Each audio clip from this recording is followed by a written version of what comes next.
Hello, and welcome to the first episode in my Intro to Blender series.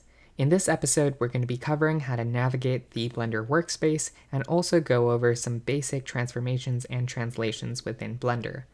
I hope you have your cup of tea or your cup of coffee, or in my case, a cup of water, and make sure to strap in and let's get started. Okay, so the first thing you're going to see when you open up Blender is, of course, this default scene. So let's get some basic vocabulary out of the way. So this right here, this box where you are seeing the cube and also these other objects, this is called your 3D workspace, and this is where you're going to be interacting with the 3D objects within your environment. Over here is a little box called an outliner, and this allows you to see all the objects in something called a scene. And your scene is basically the current scene or workspace you are looking at. Down here is something called a property panel, or properties panel, sorry.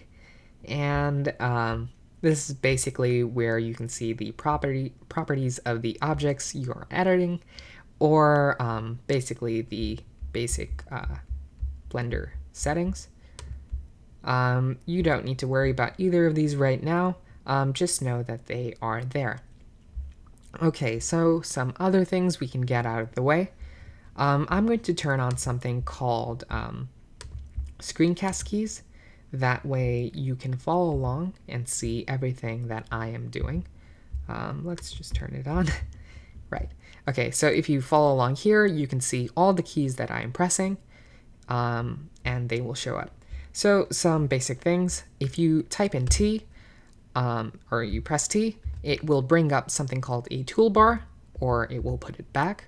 Alternatively, you can also click on this arrow, and it will do the same thing.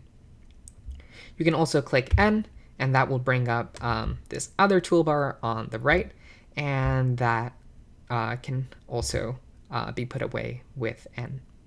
And you can also click the arrow. Okay, so let's talk about how do we move around in Blender. Let's get some things out of the way. When you enter Blender, it really depends on whether or not you have a mouse and whether or not you have a trackpad, or if you have a full desktop keyboard with a separate numpad, or if you have to use your number keys. So I am on right now a Mac laptop, which means that I do not have a mouse and I do not have a keyboard. That is why the instructions in this tutorial are mainly going to be using the key layout for my setup. However, if you follow along, if you go over to Edit, Preferences, and Input, I'm already there. You can see that I have something called Emulate Numpad enabled. If you don't have a separate numpad off to the side and you have to use your number keys like I do, you want to click on Emulate Numpad. Similarly, if you don't have a mouse and you're using a trackpad, you want to click on Emulate 3 mouse button, or 3 button mouse, and that basically allows you to use the same functionality without having a mouse. All right, so with that out of the way, let's talk about how do we select objects really quickly. Using your left mouse button, you can quickly click on objects. So here I am clicking on our cube, and this of course is labeled cube. You can see up here, or you can see in the outliner, or if you are in your properties panel, you can also see what you're selecting here, and it says cube. This is a light. This is a light source or a lamp, and this basically is your source of lighting when you get to later stages in rendering. But we're not going to worry about that right now. And this is your camera. Your camera basically determines how the final output or the final render will turn out. So this is like your own digital camera, as if you had a real camera and were, taking video or taking pictures. Okay, so let's click back on our cube and let's talk about some basic navigation. All right, so first things first, if we click using Alt-click with our left mouse button, and then we drag around our scene, we can do something called orbiting, which allows us to rotate our view around a point in the center of our view. So that sounds very convoluted, but that is orbiting, and basically it allows you to rotate your navigation. Right. Okay. If you have a mouse, you can do the same thing by pressing down on your middle mouse button, and it will basically do the same thing. You just click it and you move your mouse, click and drag. Right. So remember, that is Alt, left click. Okay. Now, if we want to do something called panning, that is done by pressing Shift, Alt, click, and that basically pans the camera, or not camera, but your view around the scene. And that basically allows you to move left and right, while orbiting is more of like a rotation around, the center point or whatever you're looking at. Right, so both of those things are absolutely necessary.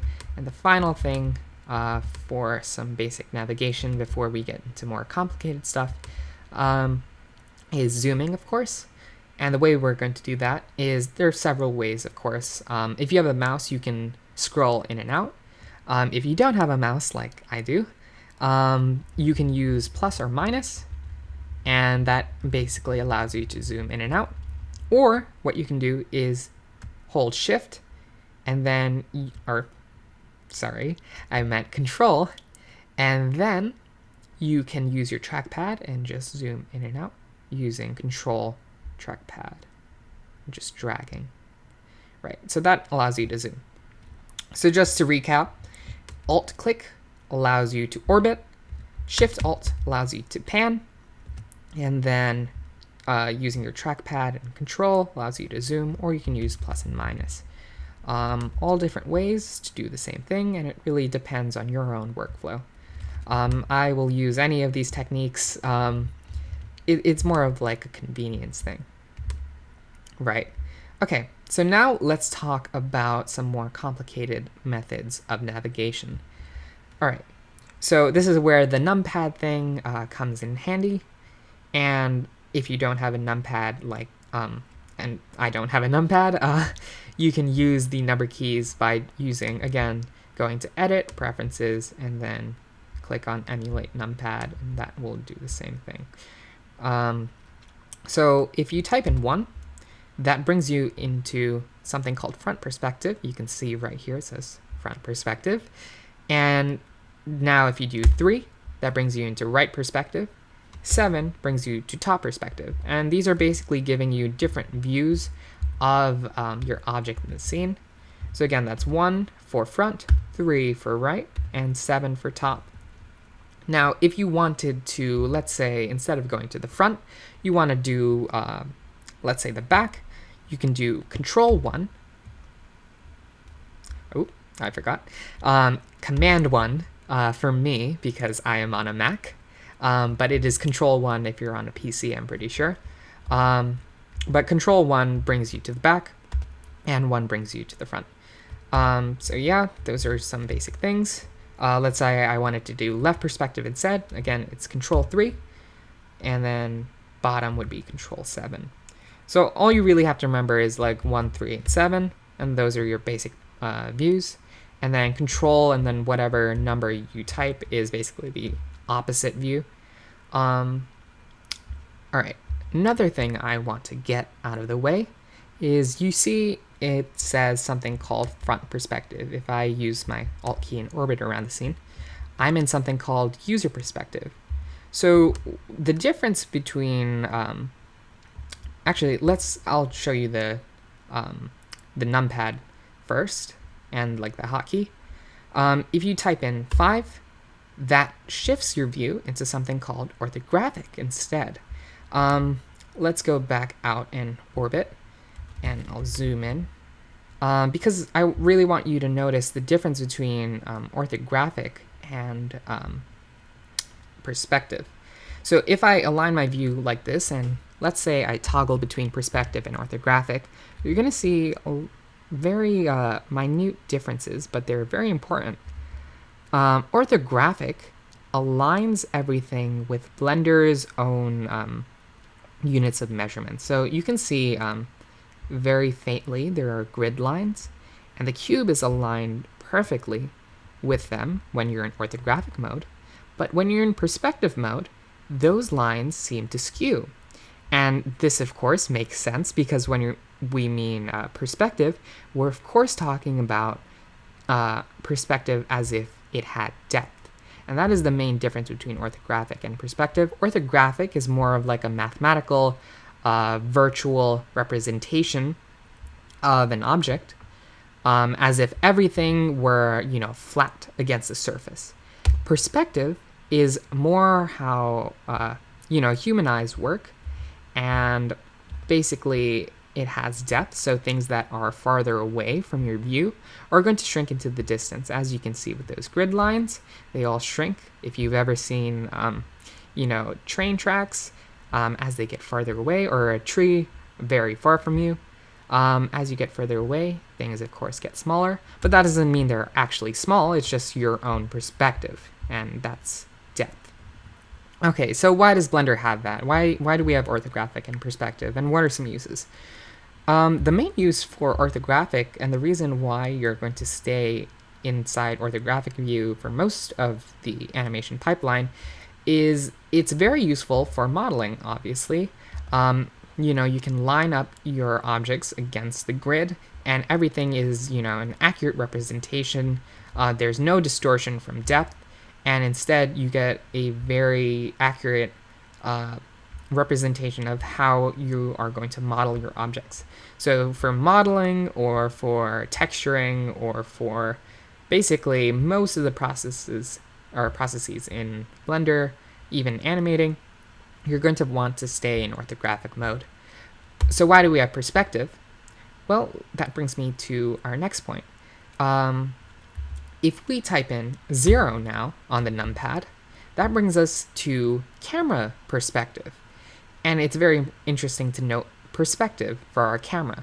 So, of course, this typing in 0 takes us to the view of the camera, and we can type 0 and toggle back and forth between our old view and the camera view.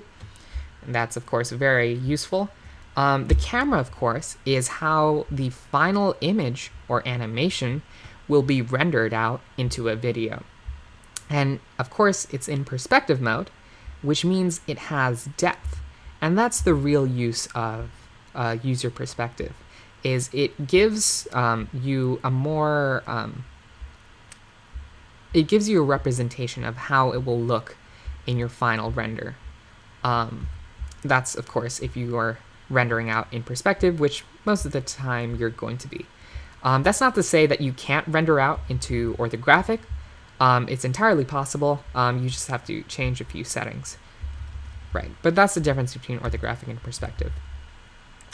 All right, now that we have some basic navigation out of the way, let's move on to how do we use something called translations. Obviously, animation, we have to move objects in our scene. So the way we're going to do that, Blender has a very helpful UI for beginners. So over here we have our toolbar, which allows us to use very different methods of translation. So here I selected a move tool, and when I click the move tool, it brings up this little gizmo, or this little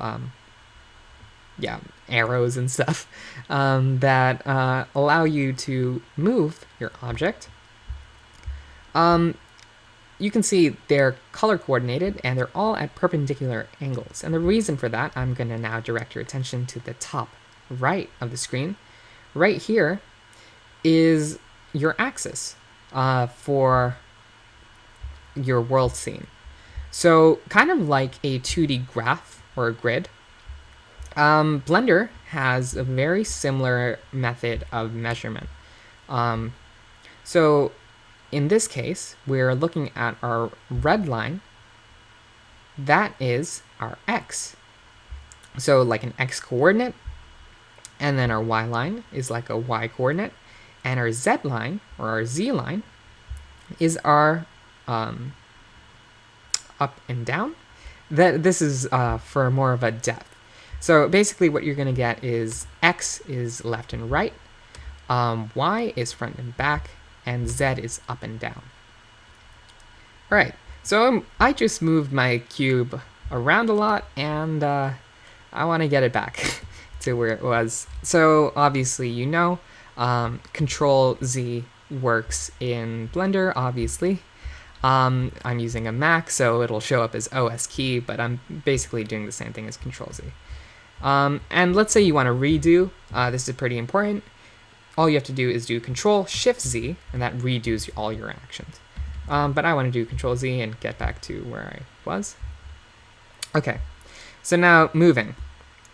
What you can do is click on the Move tool, and we are going to move our object, let's say along the x-axis. And just clicking and dragging allows us to move our object pretty easily throughout our scene. All right, so that's basics of how do we move our object. Then rotating allows us to, again, rotate along an axis. So you can see this circle shows an arc of rotation, which we can use to rotate our cube. Okay. And again, we can just rotate around these various axes. All right, and then finally, we have something called scale. And this is very much the same thing, where we can just scale along the y, or scale along the x, and scale along the z. And that basically scales our cube. All right, so I'm just going to undo really quickly everything that happened. And I'm going to bring it back to where it was. Right. Okay. So you have all your gadgets and gizmos over here. And these are your basic tools: move, rotate, and scale. And transform is basically, it has basically everything. Right. But most of the time, you're not actually going to be using any of these tools. Because the hassle of opening your toolbar and going over to the side, it just gets really annoying. So a more complicated but more worthwhile way is learning the hotkeys. So let's say I wanted to move. The hotkey for moving is G, and the way I remembered it is that G is to grab. So G allows you to move your object, G to grab, R to rotate, which is, makes sense. G to grab, R to rotate, and finally S to scale. So again, the hotkeys aren't that bad. So it is worth it for you to just, commit and memorize, and, in just a few days, it'll just be muscle memory. So G, R, and S. All right, let me just undo all of that. All right. Okay. And now let's talk about, I'm just going to go back to select box, which allows me to just click on objects. Now we're going to talk about how do we get more precise methods of measurement. All right, let's say I wanted to rotate my box or my cube along the y-axis, and I wanted to do 45 degrees exactly. So the way you're going to do that is with hotkeys. So if we type in R to rotate, now if we type in, let's say, Y for the y-axis, you can rotate it along the y-axis, and you also see up here you have your degree of rotation. So it's showing negative 40, 41 right now. Right. What I can do is I can actually type in, let's say, 45 degrees, and then just click to confirm, or you can also click enter, and it will confirm that rotation. And I can do the same thing, let's say, for scaling. If I wanted to do S to scale, and let's say along the x-axis or the y-axis, and let's say I want to scale it up maybe 3 times its size. I can just do S, Y, and then 3, and it will just do click to confirm or enter, and it will do the transformation. And the same thing if I wanted to, let's say, move my object along the x-axis, let's say 5 units or 5 meters in Blender's virtual meter. All I have to do is do, let's say this is the negative side, so I'll do -5 and then enter. And those are some basic, more precise ways of using Blender's translations. All right, so I'm kind of tired of using Control-Z, so one last thing I'm going to show you is how do you clear all the rotations, all the transformations, all the moves and scales, and basically reset your cube back to how it was. And the way you're going to do that is by using the same hotkeys, but now I'm going to do Alt-G, and that did something called clear location. And let's say I do Alt-S, that clears the scale, and Alt-R clears the rotation. And those are some basic ways of using Blender's translations and transformations. If you have any questions, make sure to post them down in the comment section below. And that is basically it for this video. You learn how to use basic navigations, and you learned how to use basic Blender transformations.